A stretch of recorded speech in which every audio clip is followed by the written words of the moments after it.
High students, আজ আমি তোমাদের ক্লাস 5-এর রিভিশন লেসনের পেজ নাম্বার 1 এবং 2 অর্থাৎ প্রথম চ্যাপ্টারেরই পেজ নাম্বার 1 এবং 2 এতে যে টেক্সট আছে সেগুলো পড়াবো।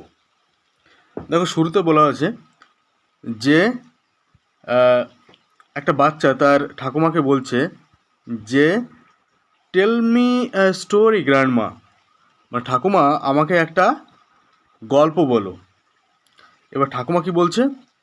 ঠাকুমা বলছে, okay, I will tell you the story of an angel.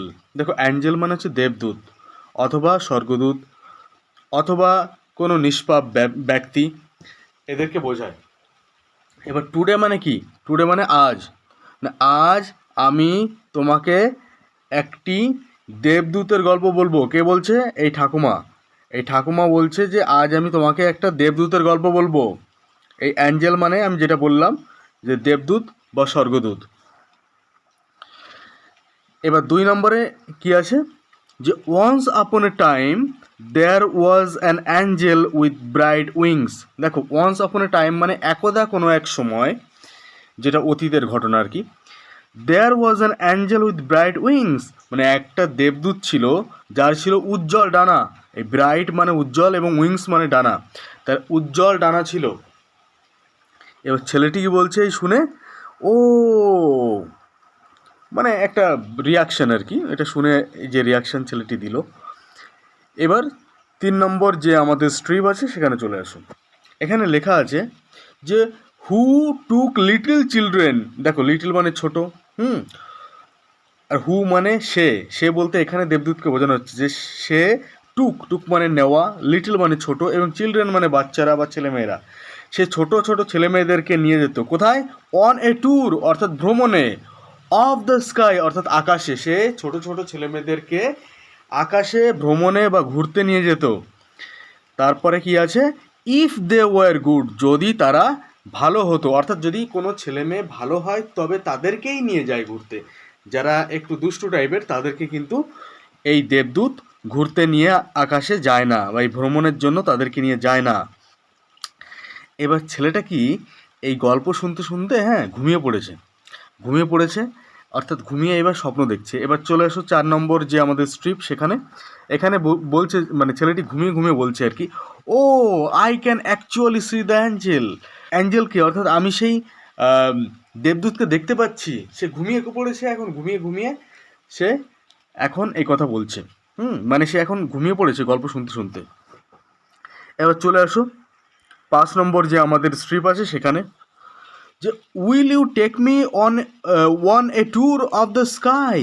দেখো, will you take me on a tour of the sky, এই ছেলেটি বলছে ওই মানে দেবদূতকে যে তুমি কি আমাকে আকাশে ঘুরতে নিয়ে যাবে, অর্থাৎ আকাশে যে ভ্রমণের জন্য সে ছেলে মেয়েদেরকে নিয়ে যায়, তুমি কি আমাকে নিয়ে যাবে?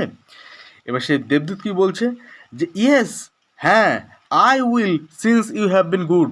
এই যে তুমি যে ভালো হয়ে আছো এই জন্য আমি নিয়ে যাব তোমাকে। এই ইয়েস আই উইল অর্থাৎ হ্যাঁ আমি নিয়ে যাব, এই এটা বোঝাচ্ছে।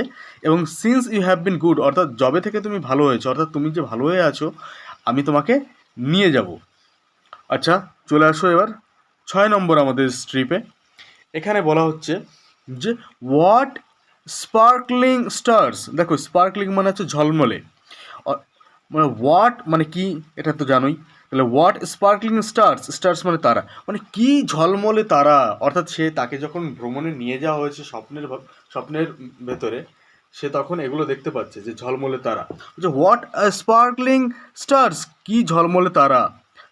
তারপর কি আছে? হোয়াট এ ব্রাইট মুন, কি উজ্জ্বল চাঁদ। দেখো, ব্রাইট মানে উজ্জ্বল, আর মুন মানে চাঁদ, এটা জানো। হোয়াট এ ব্রাইট মুন, কি উজ্জ্বল চাঁদ। I have never seen such beauty, আমি কখনোই এই সৌন্দর্য, এইরকম সৌন্দর্য আমি কখনোই দেখিনি। দেখো, নেভার মানে কখনোই না, আর আই দিয়ে মানে একটা যে ভিই দেওয়া আছে আর অ্যাপোস্ট্রফি দিয়ে, এটা হচ্ছে ফুল ফর্ম হচ্ছে আই হ্যাভ, এটা সংক্ষেপে লিখেছে। তা এটা বলছে আই হ্যাভ নেভার সিন মানে তো জানো, সিন মানে দেখা। I have never seen such beauty মানে ওই রকম সৌন্দর্য, সাচ মানে ওই রকম, বিউটি মানে হচ্ছে সৌন্দর্য, আমি এরকম সৌন্দর্য কখনোই দেখিনি। তারপরে এবার সেই দেবদূত কি বলছে? গ্লাড ইউ লাইক ইট, আমি আনন্দিত হলাম যে তুমি এটা পছন্দ করেছো। দেবদূত কি বললো, যে গ্ল্যাড ইউ লাইক ইট, আনন্দিত হলাম যে তুমি এটা পছন্দ করেছো। মানে কাকে বলছে, ওই বাচ্চাটাকে। ওই নাম্বার স্ট্রিপে চলে আসে এবার। এখানে বলা হয়েছে যে হোয়াট অ্যা কাম ফেস, কি সুন্দর শান্ত মুখ। দেখো কাম মানে শান্ত। What a calm face, face মানে মুখ জানো। তো হোয়াট অ্যা কাম ফেস মানে কি সুন্দর শান্ত মুখ। হোয়াট এ বিউটিফুল স্মাইল, কি সুন্দর হাসি। দেখো বিউটিফুল মানে সুন্দর এবং স্মাইল মানে হাসি, কি সুন্দর হাসি। She looks as good as my grandmother, তাকে আমার ঠাকুরমার মতোই সুন্দর দেখাচ্ছিল। দেখো তাকে আমার ঠাকুরমার মতনই সুন্দর দেখাচ্ছিল সেই ছেলেটি, তাই বলল। এবার যেহেতু সে গল্প শুনতে শুনতে ঘুমিয়ে পড়েছিল, এবার চলে আসো 8 নম্বর আমাদের যে স্ট্রিপে সেখানে। এখানে তার ঠাকুরদা কি বলছে, ওয়েক আপ ইট ইজ ডন, ঘুম থেকে উঠে পড়ো, এটা সকাল হয়ে মানে ভোর হয়ে গেছে, উঠে পড়ো, এটা ভোর হয়ে গেছে, এখন ভোর হয়ে গেছে। Time for our morning walk, এখন আমাদের সকালবেলায় যে হাঁটতে যাওয়ার সময়। অর্থাৎ তারা সকালবেলায় হয়তো হাঁটতে বেরোয়, তাই তার ঠাকুরদা বলছে, মানে ঠাকুরদা বলছে এটা কী করে জানবো, দেখো পরের লাইনে রয়েছে, O grandfather so all of it was a dream, ও ঠাকুরদা তাহলে এটা কি সবই একটা স্বপ্ন ছিল। মানে কে বলছে, এই ছোট্ট বাচ্চাটা তার ঠাকুরদা অর্থাৎ তার যে বাবার বাবা তাকে বলছে যে তাহলে এটা কি সবটাই স্বপ্ন ছিল। তাহলে এই যে আমাদের টেক্সটটা হয়ে গেল। দেখো পরে কিছু আমাদের ট্রু ফলস আছে অ্যাক্টিভিটি 1-এ, সেগুলো করব আমরা। কি লেখা রয়েছে, যে grandfather told the boy a story, তা ঠাকুরদা তাকে এই কাহিনী বলেছিল, মানে এই গল্পটা বলেছিল না, বলেছিল তো তার এটা তো বলেছিল তার ঠাকুরমা, হ্যাঁ তার গ্র্যান্ডমাদার বলেছিল, তা এটা হবে ফলস, এটা হবে ফলস। তারপরটা কি বলেছে, the boy fail asleep while listening to the story, ছেলেটি ঘুমিয়ে পড়েছিল যখন সে কাহিনীটা শুনছিল। হ্যাঁ এটা ট্রু হবে, কারণ সে সত্যি সত্যিই তো গল্প শুনতে শুনতে ঘুমিয়ে পড়েছিল। পরেরটা কি বলেছে, the angel's face looked like the face of child's mother. দেখো এখানে বলছে যে এই অ্যাঞ্জেলের যে অর্থাৎ সে দেবদূতের যে ফেস অর্থাৎ মুখ, সেটাকে তার মায়ের মুখের মতো দেখতে মানে মনে হচ্ছিল, তার মায়ের মুখের মতো দেখাচ্ছিল। দেখো এটা ফলস, কারণ এটা ঠাকুমার মতো দেখাচ্ছিল, তার ঠাকুমার মুখের মতো ছিল দেবদূতের যে মুখটা। পরেরটা কি আছে, পরেরটা আছে যে the boy wake up at the call of his grandfather, ছেলেটি ঘুম থেকে উঠে পড়েছিল তার ঠাকুরদার ডাকে। হ্যাঁ একদম এটা ট্রু, তার ঠাকুরদাই তো তাকে ঘুম থেকে ডেকে তুলেছিল, তাহলে এটা হবে ট্রু। তাহলে একটা হচ্ছে আমাদের, প্রথমটা হচ্ছে ফলস, তারপর এটা ট্রু, তারপর এটা ফলস, তারপর এটা ট্রু, অর্থাৎ একটা ফলস একটা ট্রু, একটা ফলস একটা ট্রু। এটা হচ্ছে আমাদের অ্যাক্টিভিটি 1। দেখো অ্যাক্টিভিটি 2-তে আমাদের কিছু বড় কোশ্চেন আছে। এই বড় কোশ্চেনের সিরিজ আমি পরে শুরু করব। এখন আমি শুধু যে সিরিজটা শুরু করেছি এটা শুধু আমি টেক্সট পড়াবো, এবং যে ছোট ছোট সংক্ষেপে যে ছোট ছোট প্রশ্ন আছে সেগুলো আমি করিয়ে দেবো। দেখো অ্যাক্টিভিটি 2-তে এখানে লেখা রয়েছে যে match the animals with their young ones and write their names in the given boxes. কী বলেছে, যে এই যে নিচে যে বাক্সগুলো দেওয়া রয়েছে অর্থাৎ বক্সগুলো দেওয়া রয়েছে, এখানে মানে বক্সের মধ্যে সেই প্রাণীর নাম লেখো যে প্রাণীর বাচ্চার নাম লেখা রয়েছে পাশে। দেখো এখানে লেখা রয়েছে কল্ট, কল্ট মানে কি আমরা জানি, ঘোড়ার বাচ্চা। তাহলে কি হবে, এখানে হবে হর্স, তাই না, এখানে হবে হর্স, এখানে হবে হর্স। দেখো এখানে হবে হর্স। পরেরটা কি আছে, পরেরটা আছে পিগলেট, পিগলেট মানে কি শূকর, তাহলে শূকর, তাহলে পিগলেট মানে হচ্ছে বাচ্চা শূকর অর্থাৎ শূকরের বাচ্চা। তাহলে এখানে কি হবে, এখানে পিগ হবে, তাই না, এখানে হবে পিগ। তাহলে এটা আমাদের মাথায় রাখতে হবে। তারপরে দেখো এখানে কাফ আছে, কাফ কাপ মানে হচ্ছে বাছুর, তাহলে আমাদের এখানে কি হবে, কাও হবে, তাই না। কাপ মানে হচ্ছে বাছুর, বাছুর কাকে বলি, গরুর বাচ্চাকেই আমরা বাছুর বলি, তাই না। তাহলে তাই যদি হয় তাহলে এখানে কাও হবে।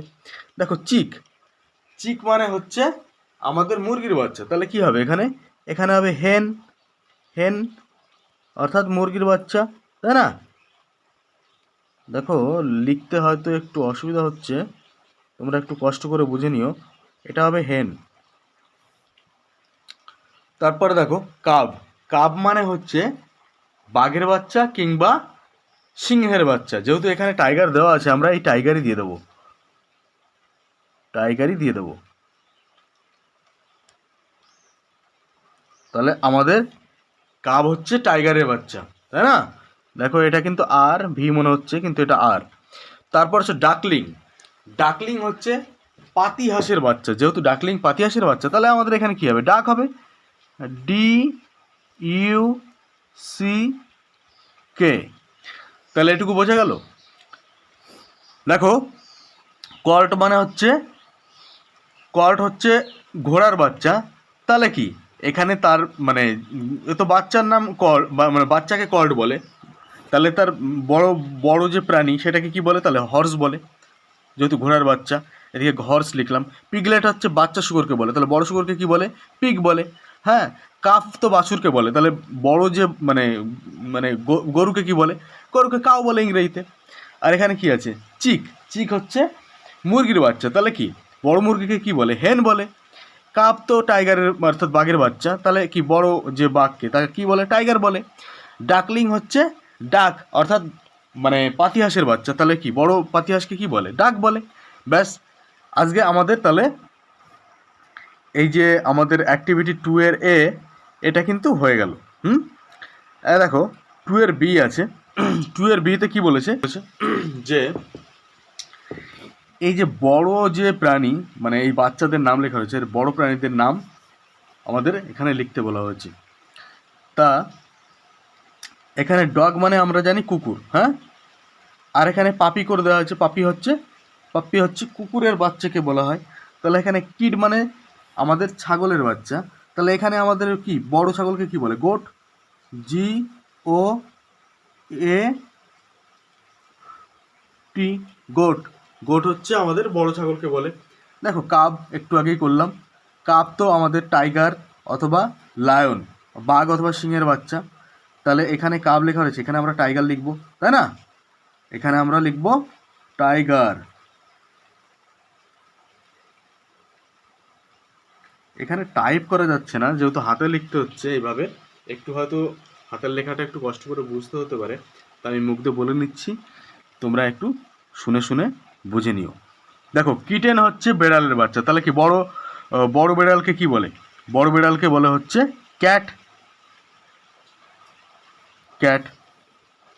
ল্যাম হচ্ছে, ল্যাম কি? ল্যাম মানে হচ্ছে মানে ভেড়ার বাচ্চা। তাহলে কি বড় ভেড়াকে কি বলে?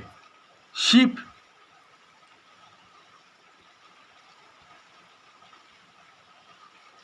ইগলেট। ইগলেট হচ্ছে ইগলের বাচ্চা। তাহলে ইগলকে মানে বড় বড় যে মানে ইগলের বড় বড় যে প্রাণীটা সেটা অবশ্যই ইগল।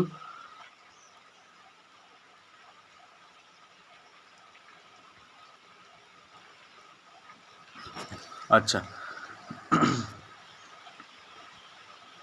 তাহলে বোঝা গেল। ব্যাস, আজকে তাহলে আমাদের এই পর্যন্তই। পরে আবার আমরা নতুন সেশন করব, তখন সেগুলো বাদবাকি বুঝবো। আচ্ছা।